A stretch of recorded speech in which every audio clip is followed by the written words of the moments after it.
All right, everyone, welcome back to episode 4 of the Behind the Mascot. We have a very special guest, the one and only, not the Hypnotoad, the Superfrog. Brandon, how are we doing today?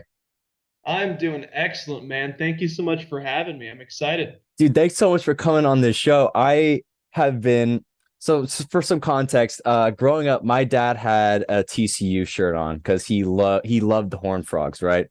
And I was like, what is that? And I really like frogs growing up. So I'm really glad I can keep on the family legacy by wearing my Frogs by 90 shirt, the Barstool TCU merch. Bro, that's beautiful. I Uh, love seeing it. So I'll just share the screen really quick, make sure, hopefully I do this. Um, One thing when I just fell in love with TCU, obviously when they won every single game, they would just post an absolute shit post.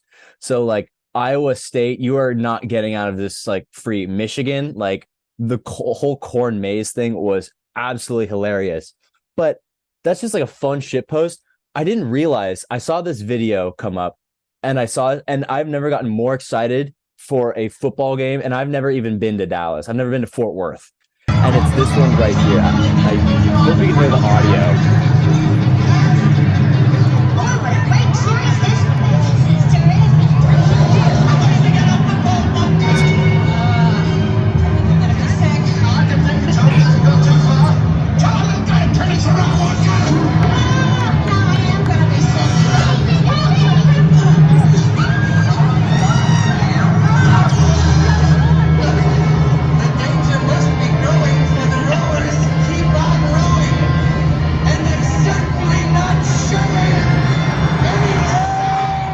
Oh, the eyes.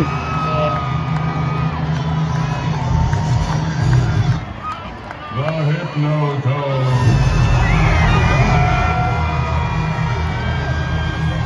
Man, all glory to the Hypnotoad. And just everyone losing their shit to like this supposed shit post. When did TCU athletics start adapting this just crazy marketing technique? So we have been doing this. It actually, interestingly enough, it started in basketball. Hmm. Um, they started showing it during basketball games to try and throw off the free throw shooter. Hmm. But we just kind of let it carry over into football, and it's been a tradition. I think football started 2014, maybe 2015, which was actually the season that we only lost one game, and it was Hmm. the season everyone thought we should have gone to the CFP. Hmm. So the Hypnotoad magic has been going for a while. So I see so many people with flags and everything. Is and TCU, it's not like the biggest school. How much has the Toad taken over campus, especially this year?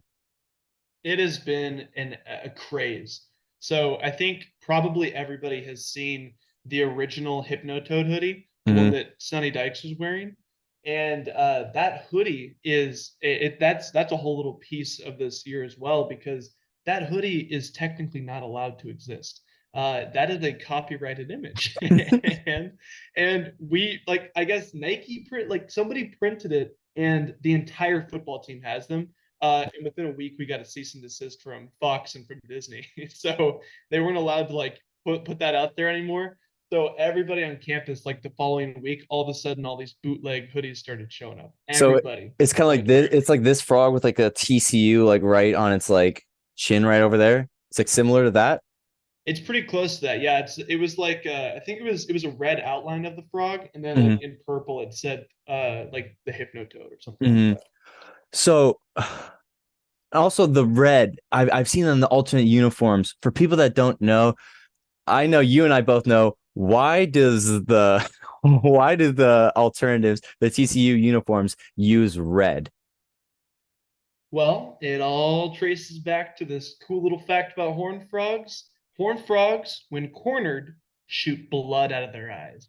It is one of the coolest things. Like, I remember I was a kid when I learned that, and I was like, that's not possible. And seeing a video for the first time, they like, I think they like pop like an artery in their eye, and or not an artery, but like a vein in their eye, and then they build up the blood, and it shoots out in a stream, and it's supposed to scare off animals. And it was, yeah, we spit blood though. That's the origin of that story. That is so awesome with was shooting blood in the eye.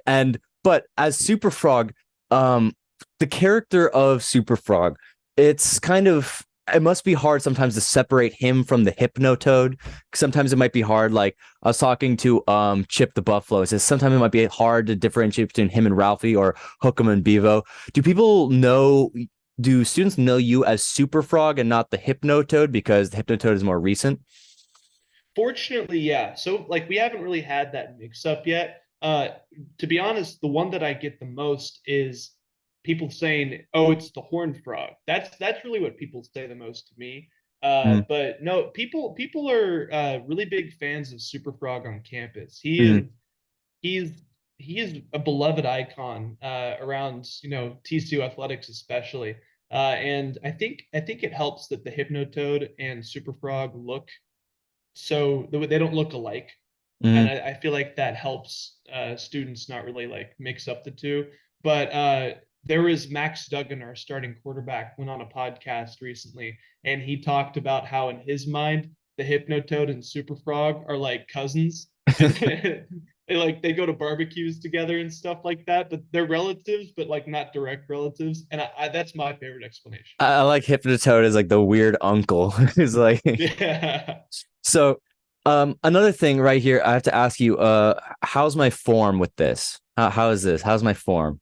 Beautiful. That's it right there, man. You even got the finger crossed. That's the thing everyone always messes up. That's So perfect. so sometimes they might just do like they might do like that. They stick that the Yeah, thumb. So they get okay. it messed up. So that's the right version. What do the two little things represent? Are those the two horns? So okay, little like background. I've been a TCU fan my entire life. So like this, it's just almost destiny that I ended up doing the like the mascot. But I have always wondered what this is. I think that it's supposed to be like if you've seen our logo, the Horn Frog logo, this kind of resembles that shape just a little bit. It kind of looks like the shape of the Horn Frog logo. So it's more of like the shape of the entire frog. Those are the kind of the bumps. Okay, that checks out. I Mhm. see you're repping it right there. Oh yeah. And I also noticed what are the things around the are those just like different like spikes coming around the hand right there? Well, what are those things right before the hand? Yeah, those are some of the spikes on the suit. We have those on the arms and on the calves of the outfit. And in real life, the actual horned frog is covered in spikes and horns. So with the suit tries to, Mhm. recreate that without without actually putting real spikes on there. So I can also tell he's got big biceps. He's got big muscles there. Oh yeah. What Oh is yeah. this? What is Super Frog? What is his personality? What does he show off to the students of TCU? Is he like mischievous? Is he a little prankster, or is he a big, tough, strong guy? He's got a little bit of everything. When Superfrog celebrates, he's always flexing his muscles. He's doing swinging his fist, putting his like big flexors up. He's pounding his chest, getting really excited. But Superfrog loves a little bit of mischief. He loves a little bit of tomfoolery. He loves messing around with the students. But most of all and above all, he has to be a good sport. Mm-hmm. Whether we're winning or whether we're losing, it doesn't matter whether we are playing our hated rival or a team that we're playing for the first time. Superfrog treats every away fan the way that he treats every home fan. Mm-hmm. And it's really important for us, though, that we would hate for somebody to come to a TCU football game and have the mascot be the reason that they leave having had a bad image of TCU in their head. We Mm-hmm. want everything. If everything else went wrong, we're just hoping that their experience with Superfrog was perfect. Yeah, I definitely know about like trying to be nice to opposing fans. Probably the worst I've done is well, actually at Colorado, they threw batteries and limes at me. And you look at them and you ask them like, oh, keep on going, like keep coming, keep coming. That's about Oh what you yeah. do. But that's very noble that Super Frog is out there being cordial to the other fans. I got a few more. Oh wait, did I already do that? I think I already did that one. All right, next. Uh, I think the college football championship, that's such a big one. So let's skip that one for now. Let's go to that one for later. right there. This is the Big 12 championship. You went to a lot of championships this year. I'm pretty jealous. Um, I also noticed you did rock, paper, scissors with a lot of it. I Have you ever done rock, paper, scissors with Hook'em? I actually personally have not done rock, paper, scissors with Hook'em. Because Hook'em was telling me a story every single they do that all the time, and then they throw up the horns up at the very end because that's supposed to beat them all. Does the Ooh. horns up beat rock, paper, and scissors in your opinion? No, actually, interestingly enough, I think that the horns might lose in every single one of those. The horns always lose. Oh man, it was so awesome to have Boomer and Hook'em, and I had asked them like, so why is Texas the worst fan base? And like, dude, let me tell you. And then be like, why is Oklahoma the worst fan base? And like, dude, let me tell you. So I have to ask you, who is TCU's biggest rival? I see Barstool TCU says SMU might be it, but like you guys don't really play. They're kind of like the little brother. You don't really even care. So who Oh is yeah. TCU's rival? Yeah, you nailed that one right on the head. I mean, SMU, it's only a rivalry if they are putting up a fight. And I Hmm? think in the last 20 years, we've beat them. Oh my goodness. I actually, you know what? I can't count how many times we beat them. So let's just talk about how many times we've lost to them. I don't even think I can count on one hand. Like it's like four or something like that in the last, 2 decades combined. But our biggest rival shifts. SMU has been a much stronger rival recently, but Baylor in the past 20 years has been a very heated rivalry. Baylor, fun fact, is actually TCU versus Baylor is one of the oldest rivalries in the country. Really? It's up there with like, Yale and Harvard. I think we played 125 times or Oh something wow. like that. With TCU, we took a 5 game edge in the past couple of years. Oh, very cool. Yeah, I was. Were you suited up at Baylor for that crazy game this year? I was not, but I was in the stand Yeah. because like every game that I wasn't in suit for, I still managed to go to the game as a fan. Hmm. And dude, oh my goodness, like I thought it was over. I thought we were gonna lose. My buddies and I are in the stands, and I'm like, I couldn't believe we were gonna lose to Baylor of all the teams. I hate Baylor. And then I see the guys running out for the field goal, and I look to my friend and I say, we're not going to make it. There's not enough time. It was going to be like Dak Prescott, like against the 49ers last year, where he couldn't Oh, stretch the ball in yeah, yeah, time. exactly. Oh, Oh, I but then just, you kicked it and they made it and they landed in a bunch of a sea of purple at the very end there in that little field, and they're all going ape shit. We were watching that. How is it for your heart as a TCU fan having every game you have to come back in the fourth quarter? I am going to have heart problems because of TCU football in like 5 years, man. I'm not kidding. I almost couldn't walk after that Baylor game. Really? I collapsed into my chair when I watched that football sail between the uprights. I we had too many games like that, man.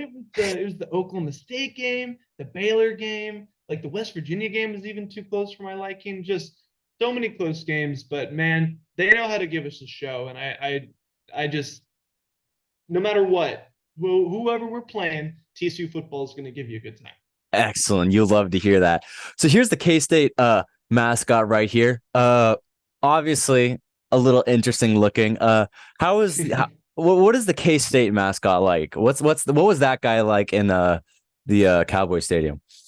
So I actually was Superfrog for both K-State games, Hmm. and it was interesting. So the first guy for K-State, I don't know if you know this about K-State. His name is Willie the Wildcat, Yeah. and Willie is just a male cheerleader that they pick and put into the suit. Hmm. So he is just, he's just a cheerleader out there. And I'll tell you what, Willie, Willie just being a male cheerleader is better than some of the mascots that I've had the chance to experience with that are like real deal mascots. Like Really? they are so much fun.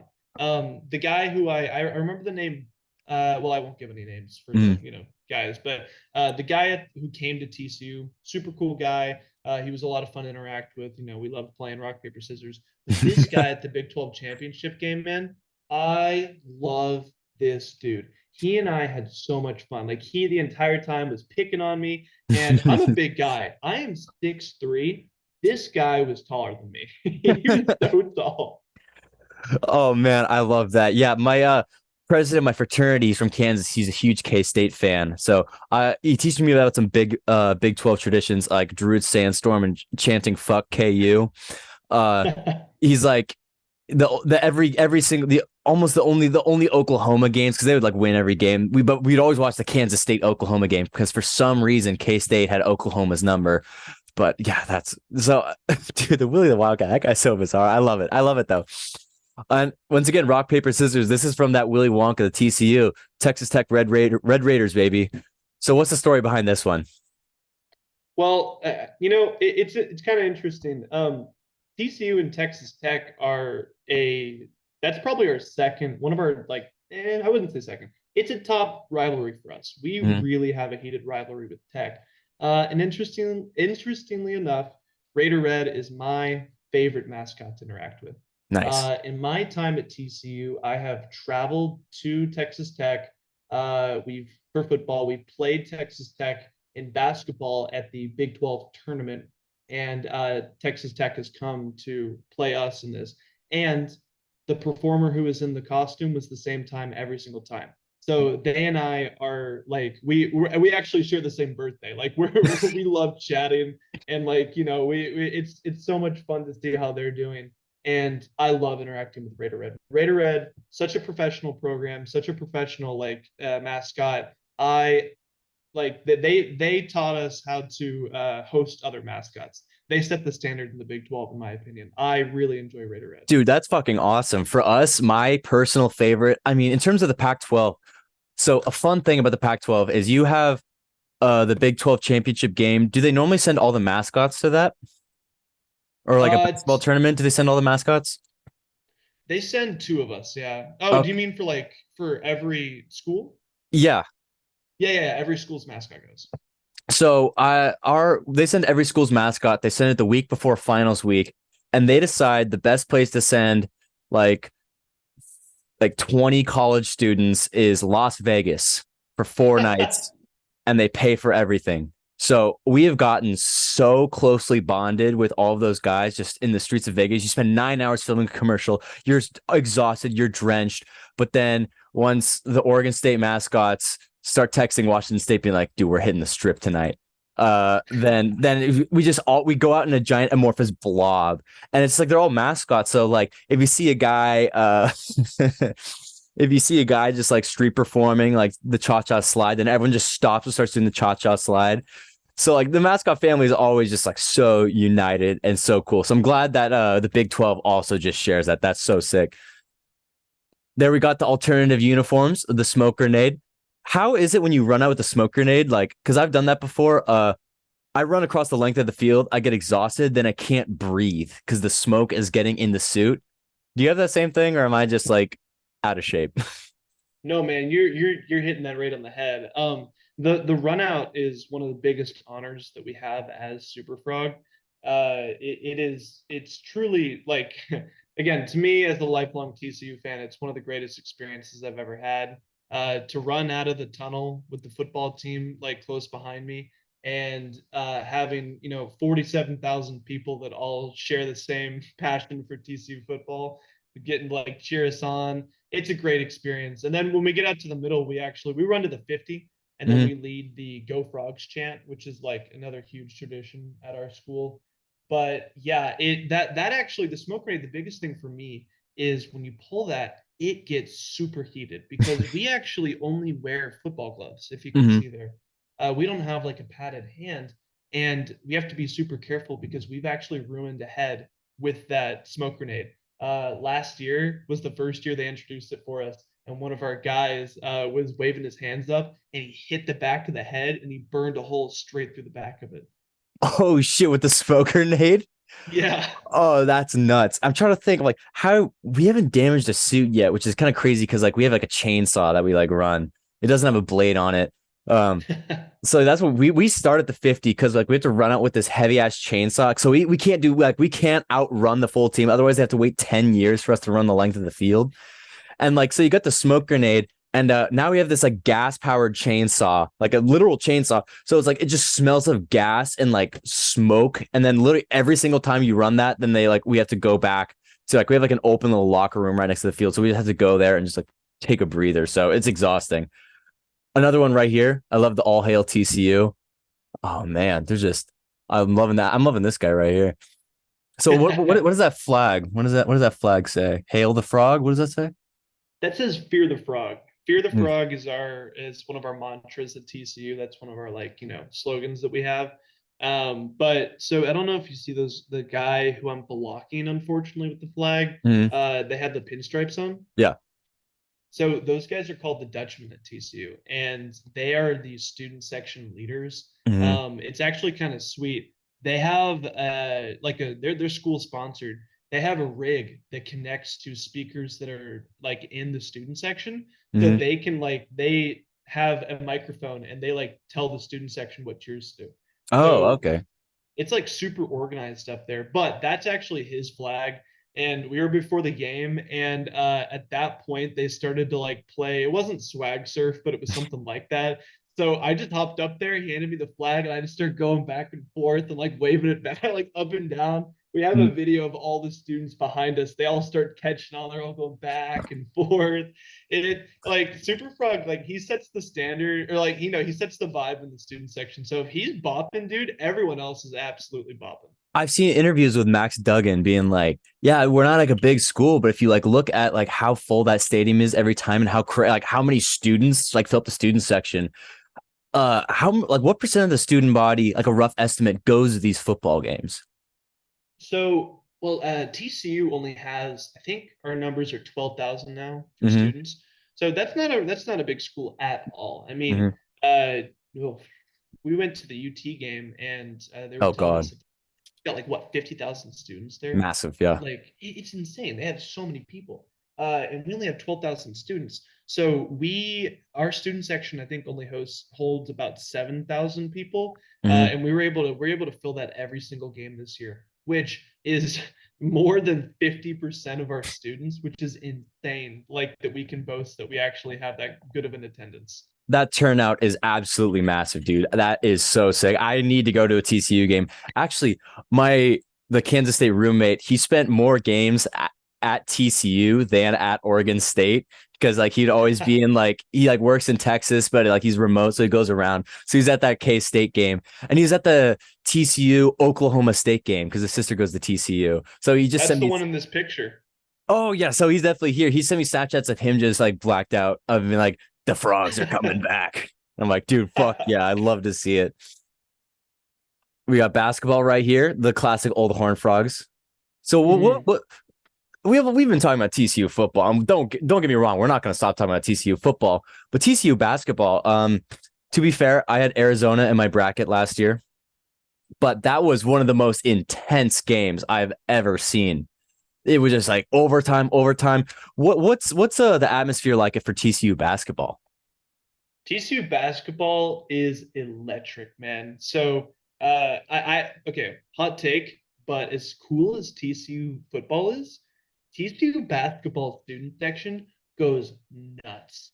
Like they have some of the most hype because TCU Barstool, where you got that hoodie from, Mhm. they are really big on like when we have a top 25 game, they host something. They say like, first 1,000 students get a chicken sandwich on Barstool or something like that. Like they partner with TCU Athletics, and there was a game last year against Kansas, and Kansas was like top four, I think, Mhm. and they like did some sponsored event. It was a big top 25 game, and we ended up filling up every seat in the student section, and there was so much spillage over to the sides that they took over like three whole other sections worth. Like we had so many students in the stands. It's so cool at basketball. That's absolutely insane. That's where the Hypnotoad was born during TCU basketball. How are they doing this year? Yeah. Our athletics, we ended up ranked for the first time in a while, and our baseball team is, Oregon State baseball, they're blue blood, but our basketball team's not doing too hot, so it's really tough to get the basketball stadium filled up. So how is TCU football doing or basketball doing this year? TCU basketball is doing great. They've been on the up and up for the past couple of years now. We're ranked 14th in the nation, Oh shit. and yeah, we're doing really good. I will say we're coming off a bad loss, but we play number two Kansas next, and then I'm actually going to be in the suit for the next home game we have is against Oklahoma Mm, coming up, which actually we were playing Oklahoma in that picture there. But they're doing really good. I'm super proud of them. And you said this is where the Hypnotoad was born. We're actually going to unveil a Hypnotoad themed flag at that game, at the OU game next week. So we're pretty excited for waving that thing around in the middle of the stadium. that's awesome. That's so sick. And then TCU baseball also was number 6 in the nation when we played them. So this is also another interaction. A lot of people think mascotting is just running up to college students and drunk alumni, but a lot of it, some of the more like intimate moments are with just like spending it with like a little kid who really likes Superfrog. So what's the baseball scene like over there? Well, I mean, first of all, you just nailed it, man. I love that vibe of like kids getting to meet Super Frog for the first time. So that picture right there is my favorite picture of me interacting with little kids because these kids were the sweetest, man. They like were coming up to me and they wanted to like shake my hand and talk to me. And so I just sat down next to them and they had all these questions. Obviously I tried to answer them as best I could, pantomiming it, but it was so cool. And baseball's a unique vibe because I'm sure you know this at like Oregon State, but baseball games are kind of more of a family thing. Um, like yeah, you know what I'm talking about. Like they bring the guy like the whole family in there. They're going for the ballpark. Little kids are running around, having the time of their life, and it's so much more laid back. And although it is like 110 degrees because it's Texas in May, baseball games are some of my favorites. Yeah, for us for baseball, it's always a lot harder. I don't know how your stadium is shaped up, but for football and basketball, you kind of just like walk on flat ground. Maybe basketball, you have to go up in the stands, but baseball is always the hardest because it's only bleachers. You're going up and down. So I always eat Hmm. shit the most during baseball. Oh man. Oh, did I? Sorry, because I felt like I didn't want to just like only say how much I love TCU, so I had to throw this in there. That was I'm a lot. confused. I think the screen's glitching out. I'm seeing a score up there, but it's not TCU spanking Oregon State. I'm confused. Yeah. Oh shit. You know what photo I forgot? Actually, hold up. Le- I gotta pull up a photo. Just trust me. I'll pull up a really good one that we'll both like a lot.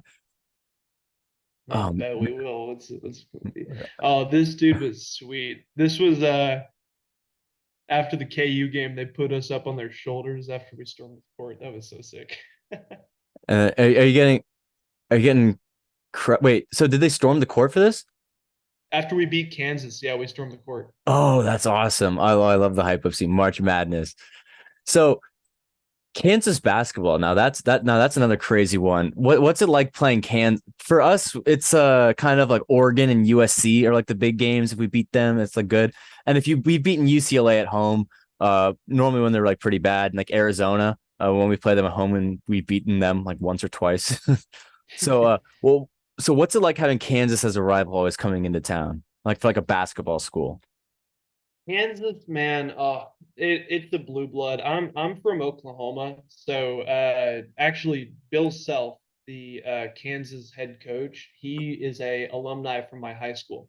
Hmm. So like I am familiar with the tale of Bill Self, and it's intense, dude. It is TCU is a small school, and having those big guys come in, it's the same as having to play Texas in football. It can get a little intimidating. I always feel like we hold our ground though, and that's something that I'm super proud of the Frogs for. We struggle on the road sometimes for basketball, but when we're at home, they play up to the competition. Hmm. Like last year when we stormed the court, we didn't just beat Kansas on a buzzer beater; we beat them by like 10 points. Oh, that's awesome. And yeah, when Kansas State cruised into town last week, we beat them by almost 20. So like we're on the ball for basketball at home games, I and mean, I'm gonna put TCU high in my bracket. I mean, like Arizona humiliated us, so I don't know if I can keep rooting for Arizona. Sorry, Max. Actually, bro, we yeah. got robbed by Arizona last year. You watched that game? Oh, yeah. No, I mean, because I put Arizona to go all the way, and I so because I was just like, oh, bear down. Because I actually, when I was making my bracket, the Wilbur Wildcat mascot was at my house. He's looking at me, I think, and he's like, because he was with me when he watched Arizona win the Pac-12 and beat UCLA. So I was like, yeah, I Oh, got to put that's Arizona sick. going all the way. Speaking That's of which, sick. you know that yeah, I was interviewing him when I was texting you the first time. So did you see that viral video of him punching Sparky? Oh man, that was the boys and I were sending that back and forth all evening long. We Yes. love that video. So the first episode, he talks about how he got fired because of that. He got fired? Yeah, I mean, he was already about to like quit, and he was already kind of done with it, and he's like, that's the way he wants to go out. I was actually driving to a rivalry game against Oregon, and I was in the car, shitty Oregon traffic. It's raining. It's Portland. It sucks. So I'm sitting there in traffic. I check like Twitter, Barstool Sports posts, and it has like 500,000 views, and I was like, what the fuck? So I call him like, Max, what's up? He's like, yeah, I got into a fight. I'm kind of getting yelled at. I'll call you back. So I check again. It's 2 million in like 30 minutes. I call him again. He's like, dude, like, what's happening? And he's like, yeah, so here's what happened. Shut the fuck up. We just won. We just beat Arizona State. I'll call you back. So yeah, he talks about the entire thing behind that. And that guy, Max, his brother's like an AWE wrestler. And this kid, Max, he knows how to light himself on fire. So he came to our fraternity and he lit himself on fire, like in front of our president. This guy is literally one of the funniest motherfuckers I've ever met. So I can't wait to put that episode up next. But So anyway, cool. back to the frog right here, baby. Oh, dude, this was so much fun. That you know what the best part about this is too? This was not a home game. Where is this? Wait, let me guess. Based off the stadium, looks kind of shallow on that side. Iowa State? No, I don't know. Well, where is that? Kansas State. No, fuck, I don't know. I don't know. I can't guess. SMU. SMU. Oh, okay. Yeah, this was like a big, it was a rivalry game at this point of the season because this was Sonny Dykes' return to SMU because we he did come here. He left SMU for TCU. So all the SMU fans are like, they're pretty salty about that. Hmm. And when we went up like 21-7 or something like that, and I just kind of like turned my head over to the stands. And by the way, it was even though it was a home game for SMU, it was like 50% TCU fans. Nice. So I look over to the section that was behind us, and all the TCU guys, they're like slapping the wall and they're like, jump up here. And I was like, all right, I'll do that. And I just sprinted over to him. I jumped and I didn't have enough steam because it's like a 9-foot wall. And I just feel hands grab my back. And you see at the start of this video, they're pulling me up the wall to get me onto the stand. Dude, that's so sick. They're going crazy. I love that. The one last photo I have to share. You said you're a TCU fan, right? And you've been one for forever. Mm-hmm. This one right here. Oh, dude. This is the shitty meme quality, but it gets the point across. This one lives in fame in Corvallis. So the Beavers love TCU strictly for this. Did you watch this game live? Bro, you better believe I was at that game. You were at the game. I was at the game. Holy shit. So, like, what do you even think at this point when you're down 31-0, like the slow comeback? But Well, what's I was with my parents, and this was actually my first bowl game ever. I had never been to a bowl game before. Yeah, I got lucky, man. I like luck of the draw, right? But we're down 31-0 at halftime. And my parents and I, we're waiting in line to like at concessions to get a couple waters. And my dad was like, he wanted to go home. He was like, dude, he had no interest in being there anymore. He's like, I don't want to watch the school that I love get embarrassed on national television. And I remember though, I convinced him, I was like, hey, I was like, we came all the way here. Let's just stay for the rest of the game, right? Who knows how it'll go? I could not have predicted how this game wins. Like, there's no way I could have predicted that we would go to triple overtime and like, oh, the greatest game that I've ever been in attendance for. Yeah, dude, beating the Ducks, like coming back, doing oh, man, that is just such a classic one. And having that be your first bowl game too. So speaking of bowl games and words that rhyme with Biesta, Fiesta Bowl. You I remember TCU lost to Kansas State, and then Nick Saban went on TV bitching about like, well, it should be Alabama, not TCU.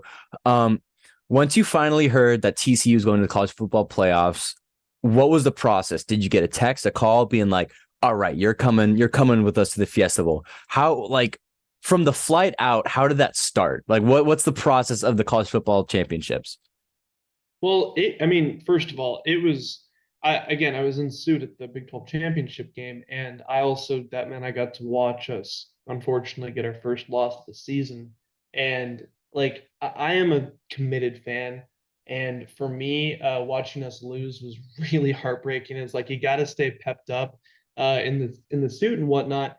And I was okay until I saw Max, their quarterback, walk by, and that was the game where he had tears coming down his face. And that's the first time I've ever cried in the suit, man. Like I actually had full tears coming down my eyes, and I had to like keep my head up and just be like, "Come on now, Superfrog can't have his head down." But I couldn't keep the flood, like the floods in. It was tough, but um,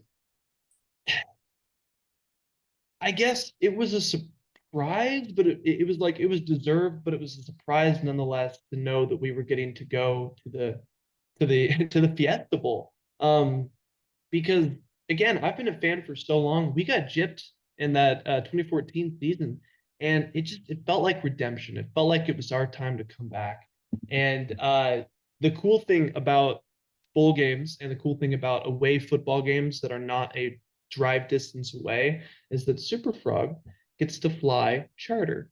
Uh, Superfrog and the cheerleaders and our showgirls with Palm Squad, they all get to ride charter, and that is just the coolest. You know, it's like the security is on the tarmac checking your bags and stuff, and it feels so high end. Like it's insane. It's funny too. For regular season games, we fly with the football team. Mhm. But like, when we get to the postseason, TCU's like, oh no, they're like, no, don't worry, Spirit, we got you. Have an airplane. Here's two more for you. Have one of those, right? But yeah, it was super cool because in Arizona, where the Fiesta Bowl is played, Scottsdale or Glendale. Glensdale? Maybe I think it might be Scotts. I don't know. It's One one of of them. the Dales. Who Dales, cares? yeah, Yeah, yeah, yeah, it's Arizona. Who yeah. cares? But it was super cool getting to see all the TCU fans around. Like so many TCU fans. They hosted a giant TCU tailgate that Superfrog was at before the game, and there was thousands of TCU fans there. Like it and super cool. The Arizona Zoo hosted us the Mhm. night that we arrived and like had Superfrog doing all these cool events and whatnot. Um, and the thing that stood out to me was the support from the city of or from Arizona and from the all the fans that chose to travel and take all that time out to come and see us. It meant the world. And then, wow, what a game, right? Then you walked into the stadium. What was the ratio of blue and maize to Nah, purple? What was the ratio in the stands? it was shockingly probably 55-45 with Michigan and the slight edge. Mhm. But dude, the TCU fans, they represented hard. So I woke up from a nap and I was like, oh shit, TCU. I didn't want to like ever like put out TCU, but I was like, oh, it's Michigan. Like, I don't know. I woke up from a nap and it was like 17-0 or something.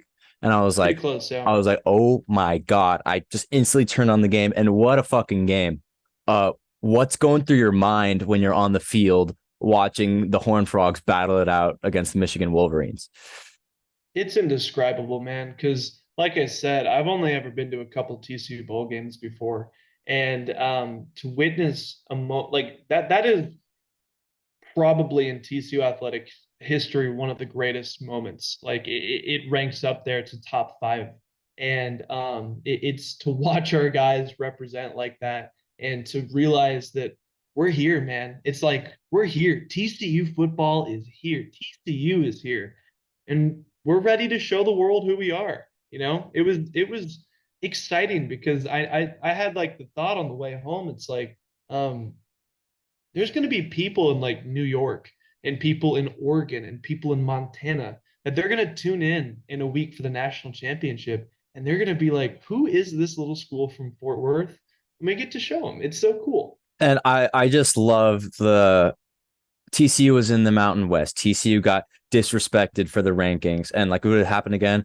No. And the fact that fucking Futurama Frog is on TV showing the undefeated Michigan Wolverines who we are. I look, I went to Oregon State. I am textbook underdog guy. I love it. And just having all that stuff come out and just seeing no refreshing Twitter just to see like a shit post of John Harbaugh or Jim Harbaugh. Oh my God, it was awesome. I was just excited for you. I saw, was that you at the last quarter being like, you were like holding the trophy. I don't know if you're being crowd surfed. I don't remember. But just you and during the celebration when all the confetti's going down wearing the hats. I just saw Superfrog out there. Was that you? Superfrog was up and getting like hoisted up by the cheerleaders.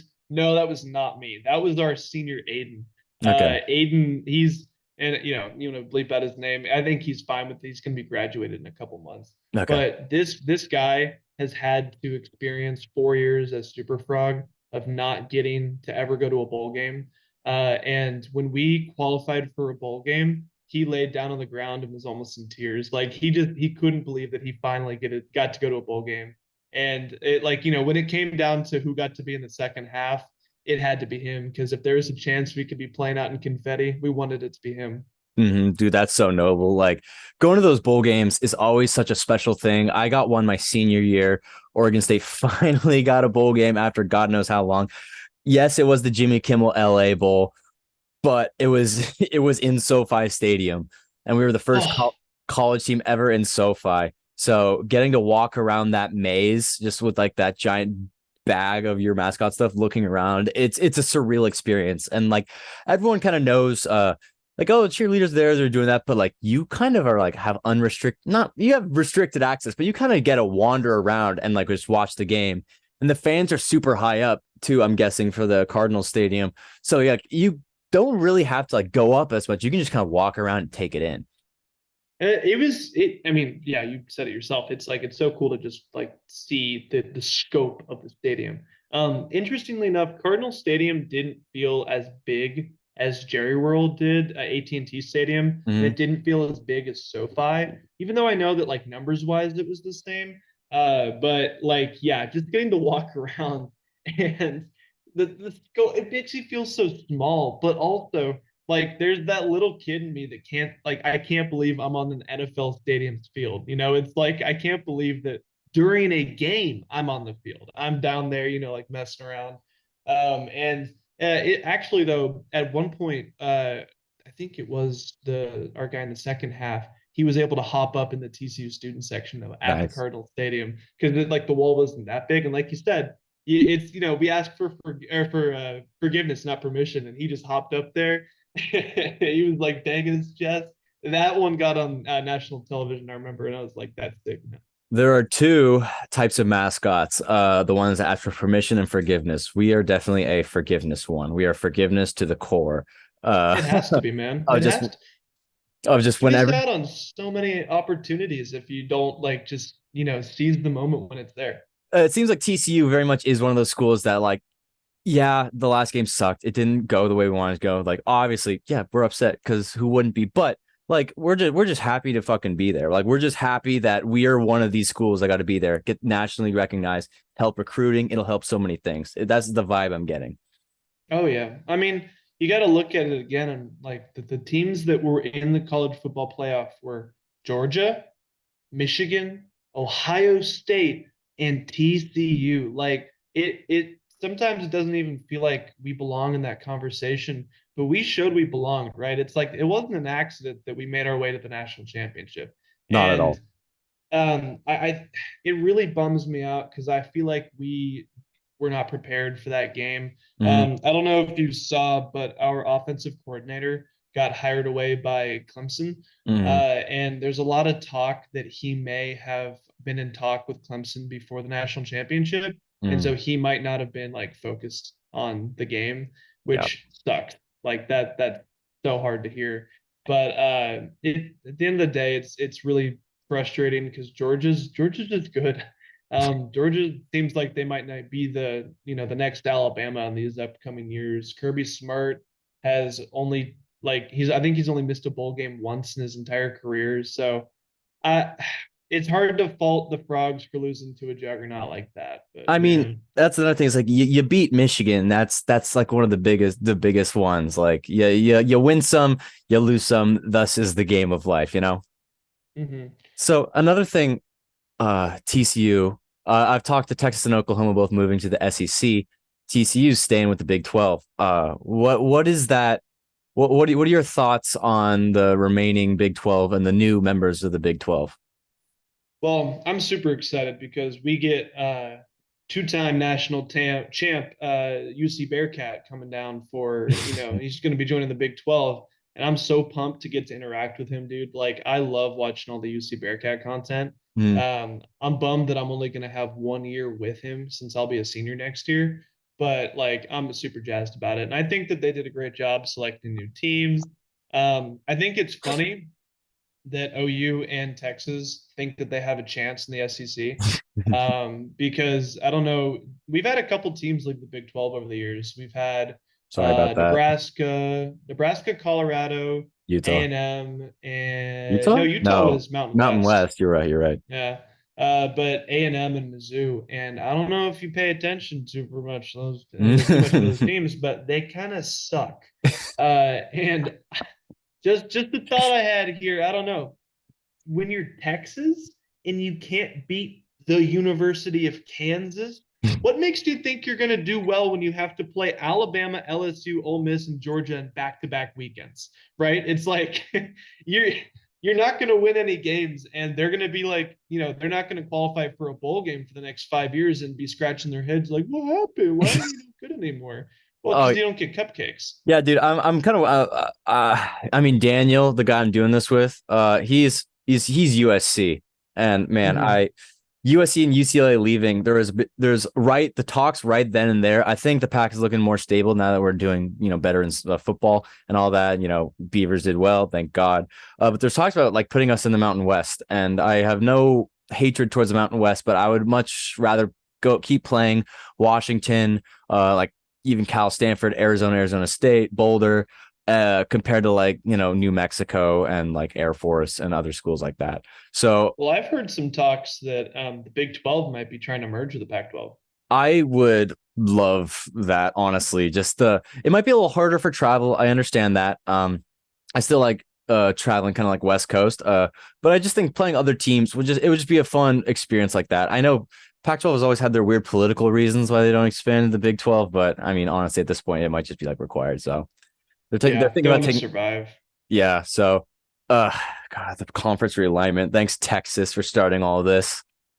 Dude, I hate Texas. I know I might have just had to hook them on here, but dude, the hookums aren't half bad, but like, dude, I can't stand UT. We don't like them here.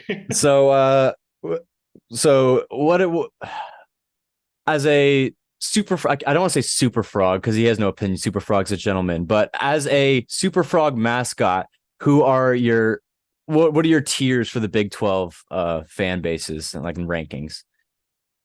Fan bases are the mascots themselves, because we can get juicy on that. I'll tell Uh, you what. Hey, hey, hit hit. we'll do mascots, but we won't record that. There you go. There you go. No, hey, listen. All joking aside, I haven't had a bad experience with a Big 12 mascot. So those guys are class acts all the way around. But fan bases. So fan bases. As much as I love Raider Red, the Texas Tech fan base might be one of the worst.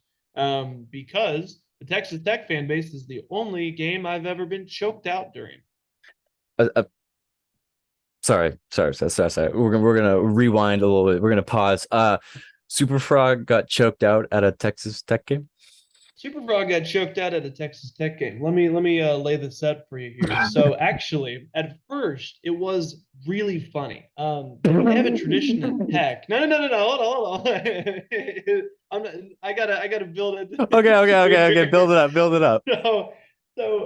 At the stadium for the first kickoff, it's tradition for the Texas Tech students to throw tortillas onto the field. That's like a big tradition for them, which Mhm. is a little bit of a weird tradition, but teach their own. What else are you gonna do in And Lubbock?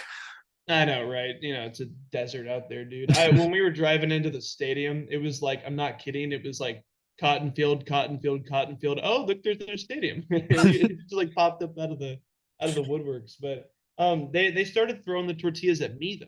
And I was like, all right, guys, come on, chill out. But they got clever. They started eating the middle of the tortilla and playing ring toss on my horns. It was pretty funny. I was like, that's pretty funny, guys. But after a while, they're all drunk, so they start crumpling it up and they just start beating me in the head. And I was like, okay, that's a bit much. So I stepped up against the wall, and this is my first travel game ever. So I didn't know you're not supposed to put up you're supposed to get up against the wall at an away game.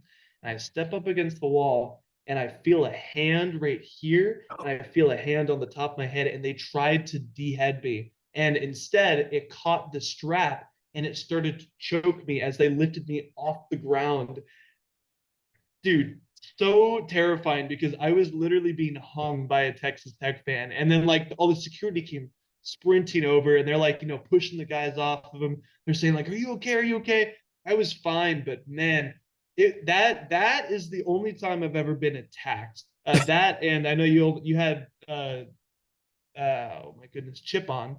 Um, I did get shoved at the CU game this year. Oh, CU fans. Like I did an away game, a rivalry game at Oregon. And Oregon fans, yeah, they can yell at me, they can yell slurs, but it's like, okay, whatever, like just drunk fans, whatever. But Colorado, holy shit, that level where it like angles up and it like says like Colorado? Yeah. Like dude, I went there and the students because like Colorado wasn't too good that year, and we were like pretty good, and they upset us in like double overtime. Though they stormed the field, which I was already long gone at that point. But they're just throwing shit. I've never met a more ravenous student section than Colorado. Those guys are fucking nuts. Yeah, Chip actually didn't let me go over to that section because of you. He Really? he he cited the beaver. He said that it was because of the beaver that they don't let people go over there anymore. So I actually didn't get to interact with Chip at all, but I was taking a picture up in the stands with a TCU fan, and like I like kind of like my back was resting against someone and I couldn't see who it was. And the guy was a CU fan and he took issue with that. So he turned around and two hands shoved me all the way like full arm extension away from him. I turned around and I was like, dude, chill out. The game hasn't even, this is before the game. The game hadn't even started yet. And this guy's already shoved me. Yeah, I remember I was sitting there. Yeah, it was marketing was the one that told me I had to leave the area because I was just getting pelted with shit. I remember I was standing there. I was like kind of watching Ralphie, and then some Beaver fans started talking. As the Ralphie run, and then I just heard a "Get the fuck out of the way!" And I turn. I see this buffalo storming straight at me. And I was like, "Ruh-roh, Raggy!" They had like pull me away. Um, but yeah, I mean the chips are so nice. They invited the cheer team and the mascot to their like post celebration because like a lot of people after the game they celebrate.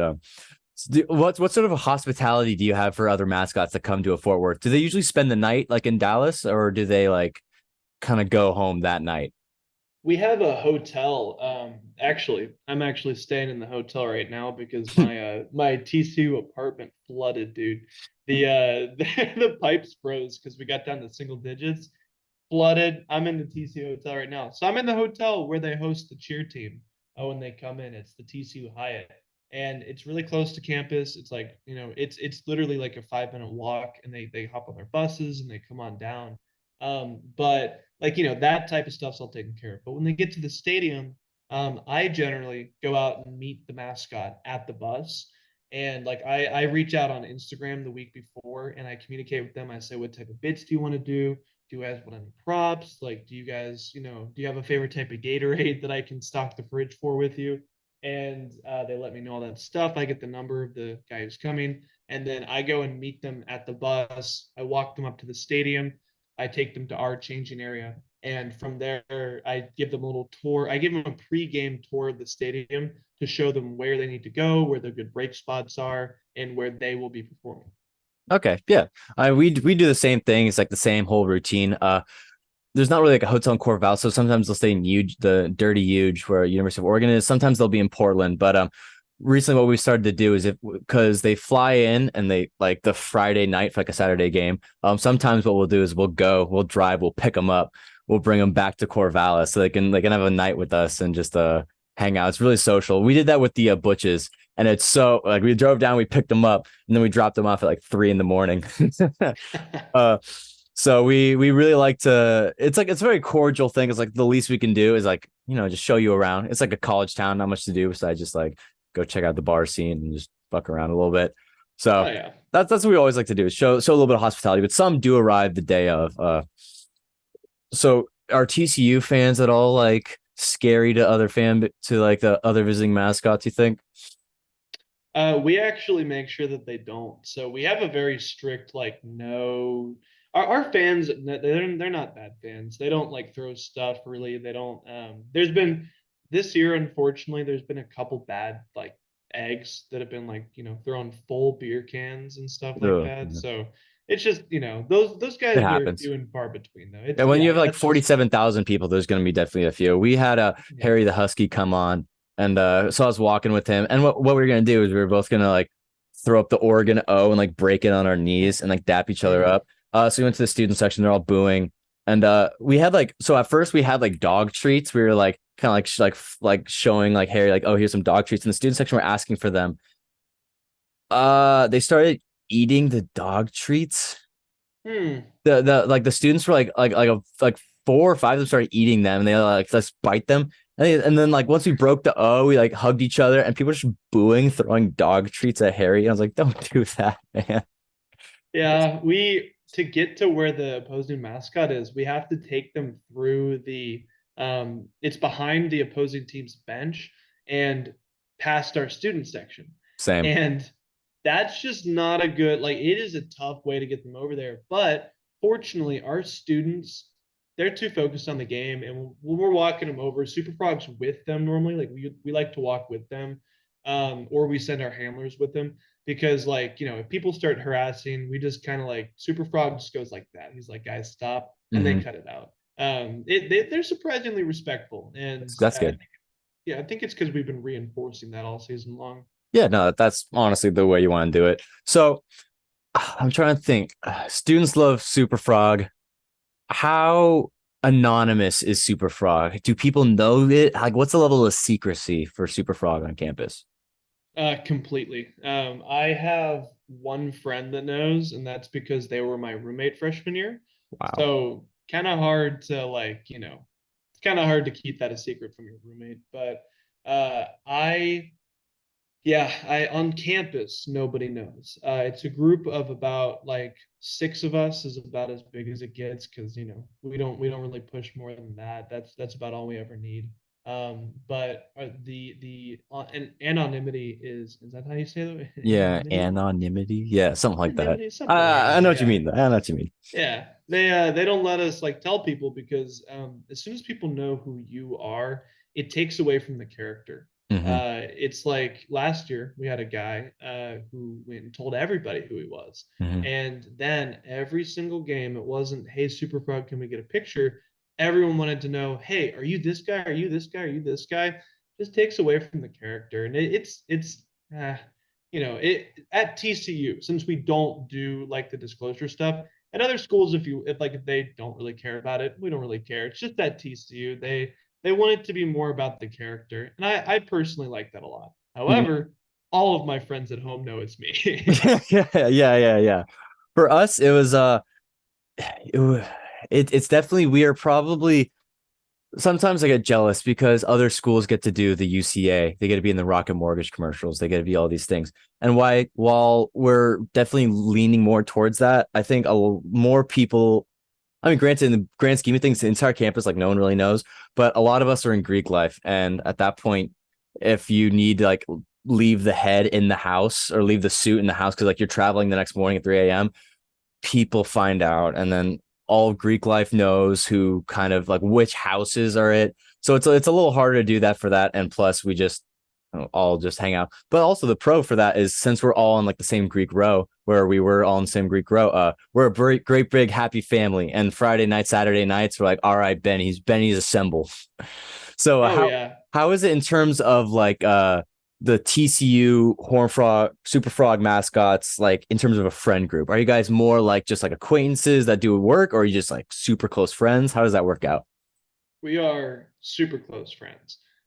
We have two practices every single week that we go to. We have Mhm. Tuesday, Thursdays. We meet every single practice.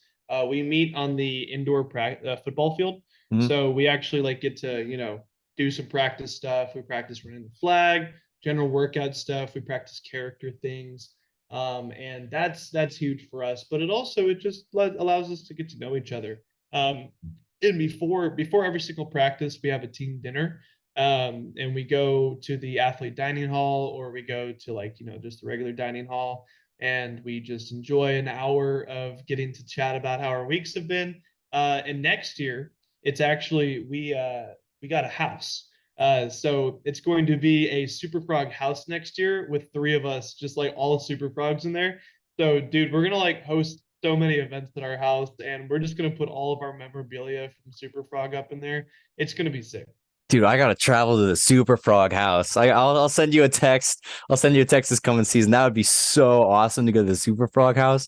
Yeah, the Bro, we're hosting. We're hosting. You better find your way down there. dude, yeah, the main memorabilia I have is I've got a like a Toon Squad jersey signed by all the Pac-12 mascots. Just That's like cool. so I got some what other memorabilia do I have? I keep all my passes, like all like the super Yeah. cool laminated like Pac-12 passes and the like the Did Oregon they pass. do you like do they have any incentive, or like do you get anything for completing like a certain number of years? Yeah, so our like we get paid and the payment structure is like well, it's different because we have a lot of bennies this year. Probably we got a lot because we couldn't cut as many. So it was normally you got another $100 per trimester quarter. Yeah. You got $100 extra per quarter for every year you done. So I think like the base was it's lower now because there's more mascots. I think it started off at 400 your freshman year, then 500, 600, 700 a quarter. So we got paid Okay. and we got, Nike swag for it. So it was a pretty good deal for us. I mean, that wasn't like the main reason like I got into it. I just like ended up putting it in like GameStop or some stupid shit.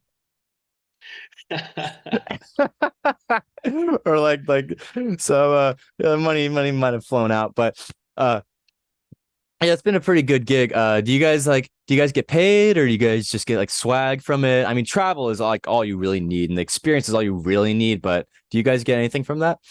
I honestly, if they just stuck with travel, I wouldn't like care at all. I'm actually going back to LA in a month for it's the 150th like anniversary for TCU. Mhm. So we're going to go do a mural unveiling in LA. So we're just like going out for a week. I'm pumped, dude. I'm like, I get to go back to LA. So Dude, that's awesome. it's fun stuff. But they give us $25 per hour Oh wow. for all outside appearances, like non-athletic ones. And then yeah, we get Nike swag, all that type of stuff. But we have a per year incentive. So if you complete a year, you get to like, announce it on social media. If you complete 2 years, Oh, okay. yeah, if you complete 2 years, you get a framed Super Frog like jersey, one of the official Nike ones. You can put it's a picture of you in the suit, and then like another picture of like Super Frog, and then it's the framed jersey. Like, pick what your favorite color is. And then third year, you get to walk across the stage wearing the head, and you get to take it off in front of your team or in front of the school. Super Frog is very secret. It's very secret. If you don't really know. We haven't had the opportunity to be a secret just because, like I said, we're in Greek life, people figure out and they start telling Corvallis is a small college town. Um, Sure. Oh, but when people do know, or your friends from back home, they might not. They might know. Everyone, we like to tell stories that are like the positive ones, but I feel like everyone kind of knows the positive stories. Everyone knows, especially here, like college football championships, the playoffs. That's best time of your life. The ones that always stick with me are the random horror stories. The stories of when it's just like something's going really wrong, but since you only have like three of your senses, like barely you can see something's going on. Like what's going on, like when like the tech guy was pulling you up by the neck. What's another horror story you have from your time as Super Frog? Ooh. I mean, there have been a couple that have just like truly it's like and from the mascot perspective, it sends a shiver down your spine. Like we had so we wear a balaclava underneath our heads that way Mhm. that like hair doesn't get tucked in. And one time I was running out there and my balaclava dipped down over both of my eyes. And you can't like adjust it. So I flew blind for like 5 minutes. Like I was just out there walking around, like being able, I could like see like slivers of people. And I was basically like, if it's a shape that's coming towards me, move out of the way. It's like I was just trying to like blindly find my way to the tunnel so that I could take my head off and get it fixed. But it was horrifying being blind because like anybody could have just come up to me and done whatever they wanted. I was terrified. Not a good experience. Yeah, I've done that too. I had a headband at a. It was one of my first times.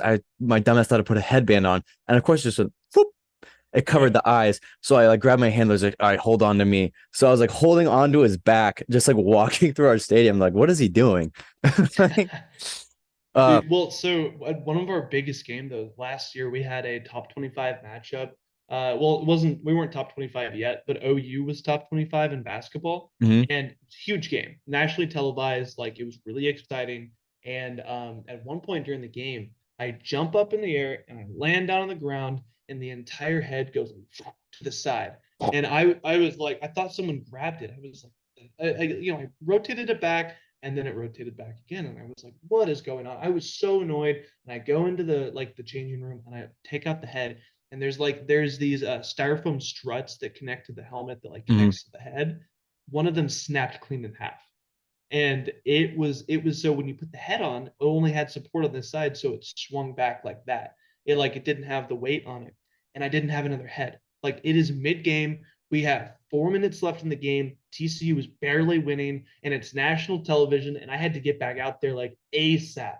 And I kind of panicked, and I was just basically like I had to put my shoulder up and kind of like lift the head up and keep it in the right spot and avoid nodding because if I nodded, the head just went like all the way back to the side, and it looked like if from a human perspective, it would look like I just kind of like flicked my head away, like I was disinterested. But no, the head breaking though, I was terrified. I thought I was gone. Like, dude.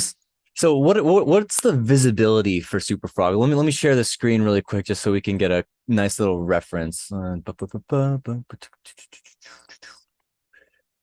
Hopefully I shared right. Yeah. All right. I if I were to do a quick guess, it's pretty good visibility through the mouth and the eyes. Yes. So the common misconception is that we look out of the mouth. The way that the mouth is angled, when your eyes are straight forward, the mouth is how you look at the ground. When you're going up staircases, you look out of the mouth. Hmm. But the eyes, perfect visibility. Although Superfrog operates like a T-Rex from like Jurassic Park. If you go right between his eyes, he can't see you. Hmm. That is like fully, if you go right between his eyes, he has no idea where you are. So when we take pictures, we actually, if you can see the camera, you're doing it wrong because you have to line it up so that the camera is in the dead spot where you can't see it. That's how Hmm. you take like a picture for us. But yeah, we always do head swaps with the opposing mascots and like we let them try it on, see how they like it, and test out the visibility consistently across all the other mascots. Everyone always says, "Oh my goodness, you can see so much," and we're Hmm. like, "Yeah, it's so nice." We're one of the few mascots that has access to all of our extremities. We can use all 5 fingers, and we have regular feet. We don't have the big goofy feet. Oh, dude, the big goofy feet. We had big goofy feet back in the day, but that's since been removed. Thank God. The big goofy feet. The clown shoes do not work. Mm-mm. Also, yeah, there was one time like just having the 4 fingers like meshed in because we do have the goofy hands though. Um, Someone handed me their baby and it was slipping out. I was slowly choking this baby as he's trying to take a photo because I couldn't hold on to this infant child. Um, in terms of the other mascots, with their visibility, I think the Psy mascot would pretty have pretty good visibility. Sai has all. He's pretty good because I think it's right out of the mouth for him. It was. Let's see. I put on a lot of the different heads. I'll pull up a Texas photo. Tech. Yeah. Texas Tech has really good visibility. Texas Tech is a good one. It's just kind of big. Pistol Pete, I mean, that's man, that's a whole different rodeo with that head. I would say Boomer probably has one of the better visibilities because the mouth just opens. It's like it's an open air mouth. Mm, Yeah, man, that's a good. So Willie has really good visibility. oh, shit. Actually, who are we kidding, man? It's the West Virginia. Yeah, He has yeah, the best visibility. yeah, yeah. Oh, dude, I can definitely tell who has the worst visibility. KU. I feel like it's just kind of a worse version than you. Yeah, KU's mouth is pretty tough to look out of. We tread on Big J's head at the basketball tournament last year, and yeah, the entire time he was like, "No, I can't see anything out of this." I was like, "I bet, bro. That did not look like fun." The worst visibility. I'm just gonna pull up the Pac-12 mass. I'm gonna pull up the Pac-12 mascots. I want you to guess who has like what are the tiers of visibility you think that they All have. right. This is a little game we're gonna do. All right, baby. Mm, I mean, dude, Oregon's probably have he has such an easy time. Oregon and Swoop. Mm-hmm. Mm-hmm. Yep. Oregon and Swoop are the best. Actually, I've been in Swoop when he's driving a car. Yeah. He has the Swoop mobile and he's like driving down the roads of Salt Lake. I'm like, Jesus Christ. So So they Swoop and I are homies on I run the TCU social media accounts like TikTok and Instagram and all that. Mhm. And Swoop and I are always in each other's comment sections. Like we're hyping each other up and because we were former Mountain West, Yeah. homies. And so I played PS5 with the Swoop guy a couple times. Uh He's sick. Stanford is pretty good because it's like a little mesh, but the worst one has got to be oh, they don't even have him here because it's probably the women's basketball. Wilbur T. Wildcat has got the worst one by far. He's got Interesting. two giant fangs covering it up. So it's like Uh a small dot here, a small dot like here, and a small dot there. I'd say Wilbur's dude, got the I worst. And I then was gonna say the Husky. Like looks like he can't see anything. Or Kalowski, maybe. Oski Oski's pretty tough. The I feel like the Husky always had pretty good vision because I feel like the head is tight. It's like really close to you. Those eyes are pretty close to you. Yeah. Um, What yeah. about USC?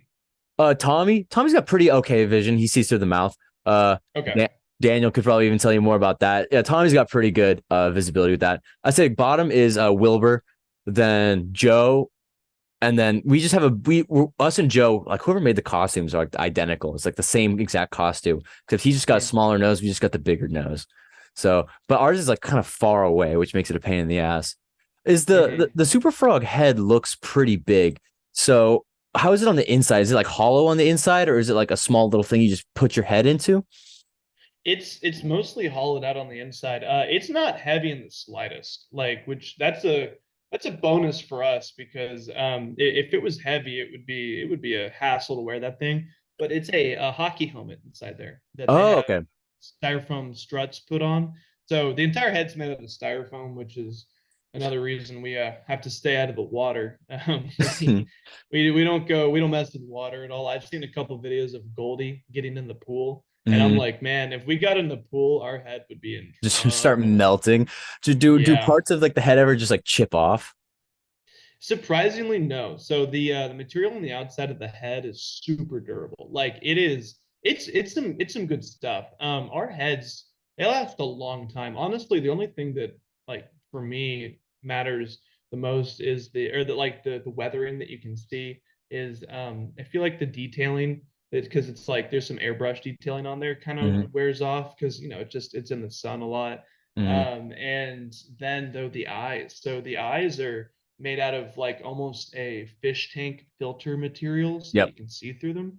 And if they're rubbing against the bag and stuff, a hole can start to appear and like it'll start to peel off.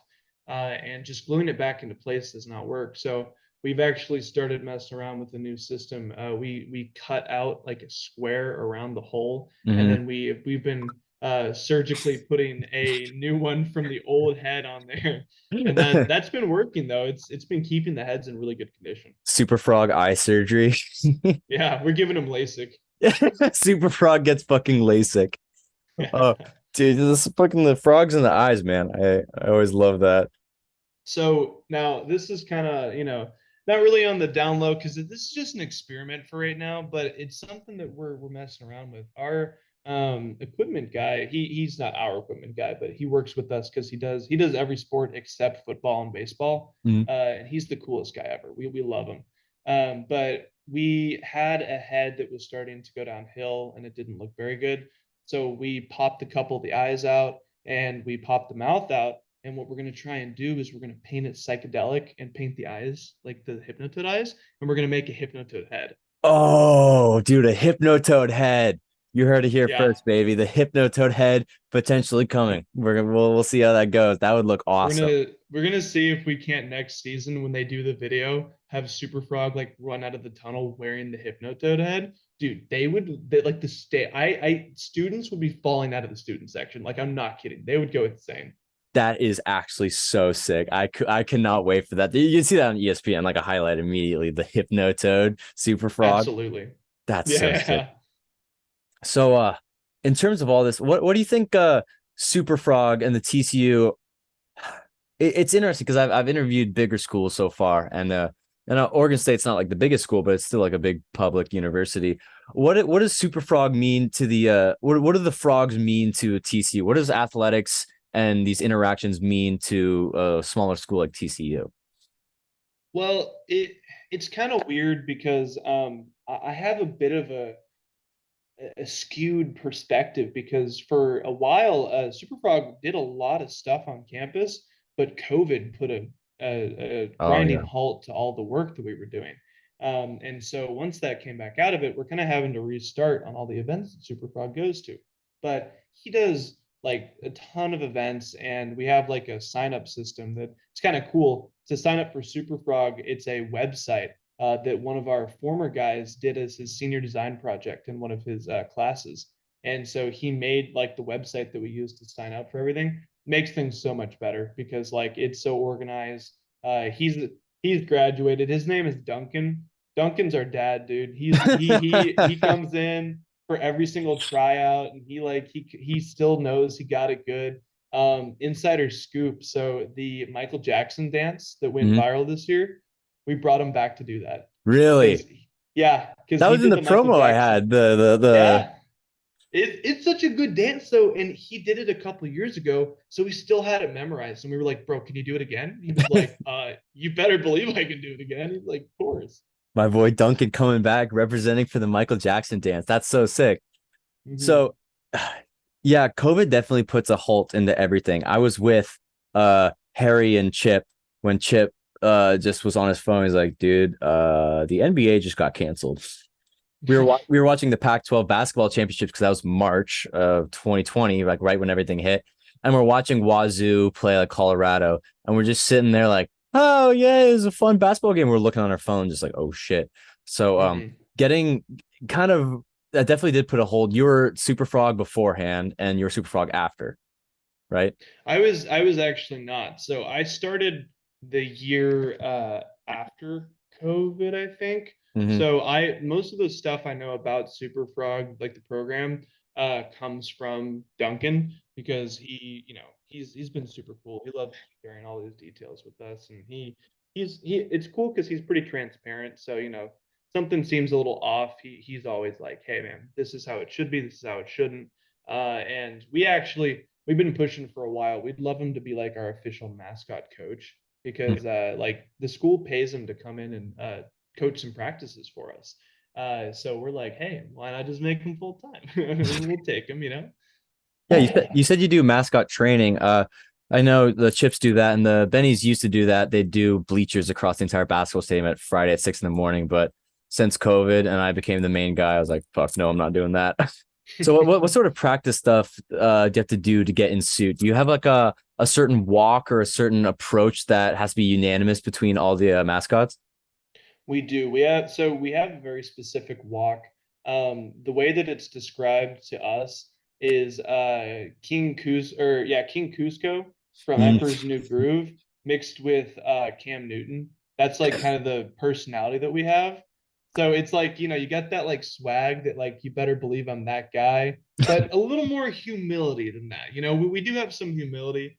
But there's a saunter to the walk, and it's very powerful. It Mhm. feels like um he's supposed to be like commanding your like attention kind of deal without like actively like waving his arms saying look at me. One of the best compliments I've ever had is we I was having lunch with the mayor from Fort Worth, and I was like posted up and sitting there, like listening as they talked about what we were gonna do. And like she stopped it and she goes, oh my goodness, Superfrog's like he's just so commanding, like his presence is so commanding. And I was like, yeah, it is. I was like, yes, sir. That's the goal. But we practice the walk, we practice some personality traits, what to we give reactionary situations to our new people and say, hey, guy just handed you a baby, what do you do? Guy has a beer and he looks inebriated, what do you do? This guy obviously wants to fight, like what do you do? And we have like reactions for all that, but we do some physical stuff. We have been doing some laps around the stadium. We're trying to build up so we can get good endurance. We practice doing flag waves. We bring our flag in there, and it's that one's a good one because Yeah. for basketball games we have to wave it for like 6 straight minutes. So that's tough on the shoulder, especially the way that we have to wave it since it's in a confined space. So we practice that. We do flag relays. We run to the 50-yard line, wave it 25 times, and run back, pass it off to the next guy, and then we do that continuously. Everyone has to do it like 3 or 4 times each. Hmm. Yeah, the coming up with scenarios is something we did for our auditions. It was actually it was we did auditions the same time my freshman year when I did it back in 2019. Um, we did the same time the cheerleaders were trying out. So we were doing the same time the cheerleaders were doing it. So there's about 500 cheerleaders. Oh, you're not a ginger at all. Yeah, now you're seeing it. See? Yeah, It's yeah. all that Well, lighting. yeah, what the fuck? You're not a ginger. Uh, we have all the cheerleaders just show up. So there's like 500 girls trying out to be a cheerleader. And the first guy that went had like a music prepared, this whole skit prepared. And like all the cheerleaders were cheering him on. And I had to watch like 500 like prospective cheerleaders like watch me audition. But there's a thing when you put on the suit, you kind of just snap into character. You never have to worry about like working up into character. Because when you're looking at someone and they're looking back at someone completely different, that is just such a completely different thing, you know? Yeah, it is a very weird. Our tryout process was kind of like that, where they give us like situations and stuff. But bro, I know exactly what you mean. We're coming up on tryouts here soon. We have April, I think, is our tryouts, and we're really excited because this is the most people we've had since COVID trying out. Last year we only had 3 new people show up to tryouts, so they all made the team. But this year we had 30 people like inquire, and we're gonna have, I think right now we have around 20 people that are actually like going to show up. So we're excited, man. Yeah, we had about 35 or so try out. And it's really hard to just kind of like narrow it down. One of the criteria, there was a guy who showed up and everyone was doing skits and we kind of like implied like dancing. It was like, yeah, come on, dance, like pick a music, dance or do a skit. And so it's what so people would go out and like they're just like these like they did dance in high school. So they just did these dance routines. And I was like, okay, that's like, it's cool. You need to dance. But this one guy came out, he played the Pink Panther theme. Da-dun, da-dun, and he like slowly crept to us and like pretended to like fuck with us a little bit. I'm like, okay, there you go. That was it. Yeah. So being able to improvise with all that, but yeah, man, being a mascot is absolutely insane. What what final messages would you have to someone who's interested in being a mascot, wants to be a mascot, or just wants to learn more about it? I would say that if you have interest in it, just like reach out to a, cheer program near you, whether you're in high school or college. Just reach out and find out more information because I was a swimmer with aspirations to swim D1. And my goal is to swim at TCU until COVID happened. That just pulled the whole brakes on my whole plan. And I was like, what am I going to do? Like, I have that like athletic, I want to do something. I want to do a sport, and there's nothing I can do here at TCU. It's like I just, what do I do? And since I've been a little kid, everybody has said, Brendan, you would kill it as the TCU mascot because I have been wearing purple since the day I was born. Like, I'm Mhm. not even kidding. The first garment of clothing I wore was a TCU shirt. I have been I've been bleeding purple since the day I was born. And the reason for me that this works so well is because I would love TCU whether or not I was the mascot. You know, Mhm. whether I was Superfrog or not, I would be in the stands every single game. And I just truly bleed purple, and I care so much about my school. If you feel that way about your school, go try out for your mascot program. If you are an OU fan and you really want to represent like your Sooners, go try out for Boomer and Sooner. Like go do that type of stuff. You go to Oregon State and you really feel that like strongly. Yeah, just get out there. If you want to, yeah, crank that chainsaw, man. Get out there. Go try out. But I think that if you really have an interest in representing your school in what I feel is the most unique way to represent your school, because again, you got to think about this like you're the physical embodiment of what it means to be, for me, TCU. We represent the physical embodiment of TCU Horned Frogs, and that means we have to embody all of our core values here at the school, and it feels like it could be a lot, but at the end of the day, it really just ends up being an honor. You know, we could not be more excited. I could not be more excited to have the opportunity to represent the school that I have loved since the day I was born.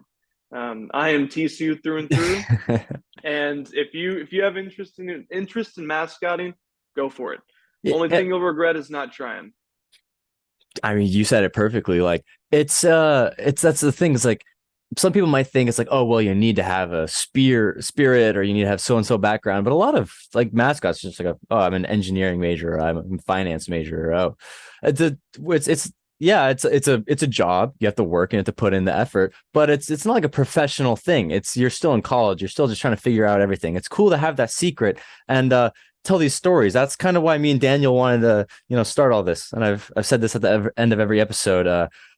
We don't we think there's huge potential for this to get like really big, but I think just the number one thing is just have these stories out there and have people listen and kind of experience all that, and then we get to edit some highlight reels of that time Superfrog was choked at a TCU game, and then make a reel about that. I think people might enjoy that a lot. We can still talk a little bit after this, but I think this is a great time to end it here. It's been such an honor, dude. Holy shit. I love the Horned Frogs. I love Hypnotoad. I love everything about it.